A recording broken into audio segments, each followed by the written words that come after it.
মার্কিন প্রেসিডেন্ট নির্বাচনের লড়াই থেকে সরে দাঁড়াতে জো বাইডেনের প্রতি আহ্বান জানানো কংগ্রেসের ডেমোক্রেটিক পার্টির সদস্যদের সংখ্যা দিন দিন বেড়েই চলছে। প্রতিদ্বন্দ্বী প্রার্থী ডোনাল্ড ট্রাম্পের সঙ্গে বিতর্কে বিপর্যয়ের পর প্রতিদিনই নতুন পরীক্ষার মুখে পড়ছেন জো বাইডেন। আগে থেকেই ৮১ বছর বয়সী বাইডেনের শারীরিক ও মানসিক সক্ষমতা নিয়ে প্রশ্ন ছিল ডেমোক্র্যাট শিবিরে। ট্রাম্পের সঙ্গে বিতর্কে নাস্তানাবুদ হওয়ার পর এখন তা আরও জোরালো হয়েছে। নিজের দলের নেতা ও অর্থদাতারা অনেকেই এখন তাকে আর নির্বাচনে চান না। নতুন এক্সপেল এর নতুন ফর্মুলা আরপিএম এর ডুয়েল অ্যাকশনে ঘরের মশা বাঁচবে না, বাইরের মশা আসবে না।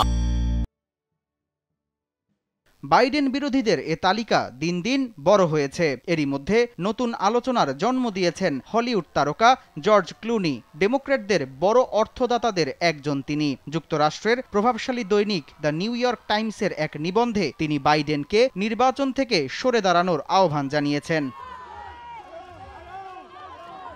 প্রতিবেদনে ক্লুনি বলেন 2010 বা 2020 সালে যে বাইডেনকে তিনি দেখেছিলেন তার সঙ্গে আজকের বাইডেনের মিল নেই। ক্লুনির এ মন্তব্যকে বাইডেনের জন্য বড় হুমকি হিসেবে দেখা হচ্ছে। বাইডেনের ওপর বড় ঝাপটা এসেছে তার দলীয় মার্কিন সিনেটের সদস্য পিটার ওয়েলচের দিক থেকেও। প্রথম সিনেট সদস্য হিসেবে বাইডেনের বিপক্ষে দাঁড়িয়ে সংবাদপত্রে একটি নিবন্ধ লিখেছেন তিনি। গেল বুধবার ওই মতামতে ওয়েলচ লিখেছেন, দেশের ভালোর জন্য বাইডেন প্রেসিডেন্ট নির্বাচন থেকে সরে দাঁড়াতে পারেন। ঘোরতর এ সংকট কাটিয়ে সমর্থন নিজের দিকে টানতে বাইডেনের সামনে আরেকটি সুযোগ হতে পারে ন্যাটো সম্মেলন। পশ্চিমা সামরিক জোটের এ সম্মেলন তাকে সাংবাদিকদের প্রশ্নের মুখোমুখি করবে। এ সংবাদ সম্মেলন অনেকটাই পরিষ্কার করবে সাংবাদিকদের প্রশ্নের মুখে কতটা সাবলীলভাবে উত্তর দিতে পারেন তিনি। বাইডেন এখনো নির্বাচনে লড়াই করার সিদ্ধান্তে অটল রয়েছেন।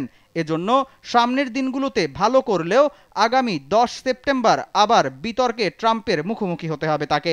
সেখানে তিনি কেমন করবেন তা অনিশ্চিত। আর ওই বিতর্ক হতে যাচ্ছে নির্বাচনের মাত্র মাস দুয়েক আগে। সেখানে খারাপ করলে ঘুরে দাঁড়ানোর এবং প্রার্থিতা টিকিয়ে রাখার সুযোগ হারাতে হতে পারে বাইডেনকে। সামদানি প্রত্যয়, RTV।